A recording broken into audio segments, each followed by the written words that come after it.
Welcome to the Mike and JD Show YouTube channel. Thank you for being here. I want you to do me a big favor before you check out this clip. I want you to hit the like button.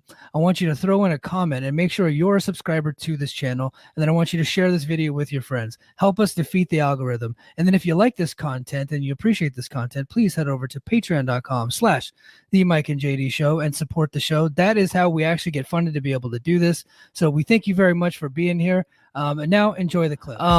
So Brandon Thurston, John Pollock, and Tim Marchman, they released a story earlier in the week. I think it was on, what was it, Front Row Sports or Front Office Sports? Something Front like Office that, Sports.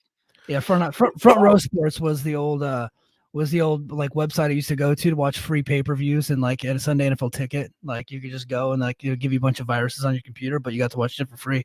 But Front Office Sports. Basically where they were able to name the corporate officers that had been redacted in the original Janell Grant lawsuit. So they went through and was able to piece together some info and verify the actual names. And some of the like two of the names, obviously Nick Khan and Stephanie McMahon were the two obvious names that people have heard of. And the other one, who was the other guy? One was Nurse. Brian Nurse, and then was it Brad Blum? Yeah, something Blum. He's the chief operating officer, something like that. Yeah. So those were the names. This was the first time that Nick and Stephanie specifically had been actually named in the lawsuit.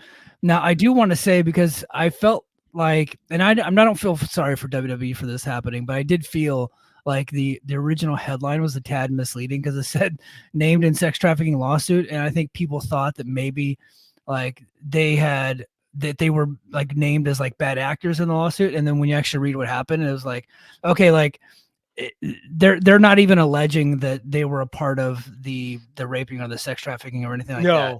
No. So I think that's what people originally thought when their names came out. And honestly, I originally thought that because I fell for the headline. And then as I read it, I was like, oh, wait a minute. Okay, now this makes sense. So basically what it means, what they were saying, what they're alleging, like Stephanie McMahon's name was barely mentioned in the article, to be honest with you.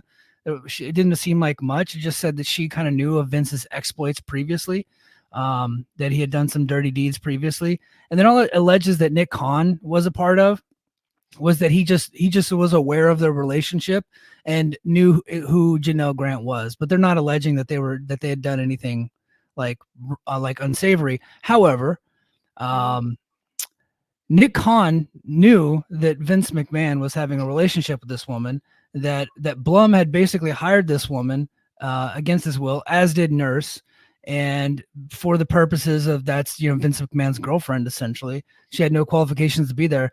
That is bad enough. Then they unanimously voted him off the board, and then when he forced his way back on, they voted him back in without actually stepping down, or like what you would see in like politics, like Trump's cabinet, a lot of them like as he was going crazy, they would just quit. They would just step down and they would just go get out of politics or get out of government, go take a defense contractor job and make even more money. So that's kind of how they would handle that stuff. So they didn't do any of that. So I don't want to say that he didn't do anything wrong, because I clearly he knows something. He might not have known all the tawdry details of what the lawsuit is alleging, but he knew enough, and he knew exactly who this person was, and he knew at least some of the nature of the relationship between the two.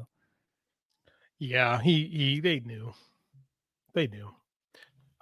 Perhaps they didn't know everything. They knew enough, and they turned a blind eye to it. And Nick, Joe Lanza, did a nice thing where he was talking about an interview that Khan had given, talking about how things just were allowed back then, and it's different now. It's like doesn't age very well. Like, I don't know. They knew.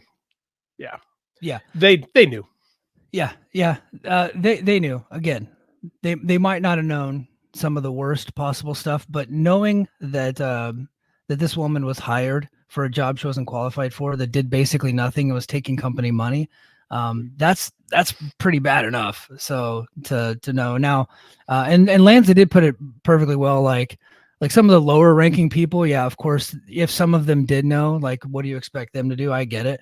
But the higher, like the millionaires that were on the board, if they whatever they knew and they just didn't step down, like I don't feel sorry for them one bit. So no, Yeah. That's been my whole thing. Like I said, I got into a little argument this week with the WWF diehards, WWE diehards, excuse me, and like Yeah.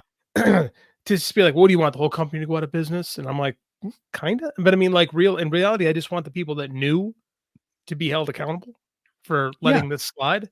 Like, I don't think that's crazy. Is that I don't think Nick Khan should be rewarded for protecting Vince McMahon. I don't. I think that's wrong. Guys like Brian Nurse and Blum, who had no real control over anything, were just told this is what you're gonna do.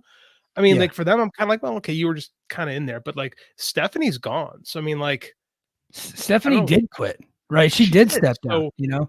And I'm not calling her a saint, but she no. like at least like she got to the point where she's like, and maybe she caught wind of some of the awful details in it during the investigation and or even before the investigation and then like was like, okay, I've had enough. Like I don't want Hmm. this stink on me. And quit. Doesn't seem to bother her husband, but like, No. yeah, I mean, I don't know, man. I, Nick Khan's a fixer agent, right? This is kind of what he does. What Like, movie was Harvey Keitel in where he played Mr. Wolf?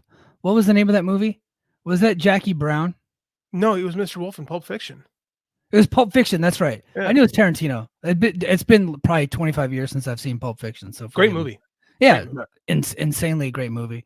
Um, but yeah, he's like Mr. Wolf Yeah, he's a and fixer. Ari Gold from what the hell's it? Entourage.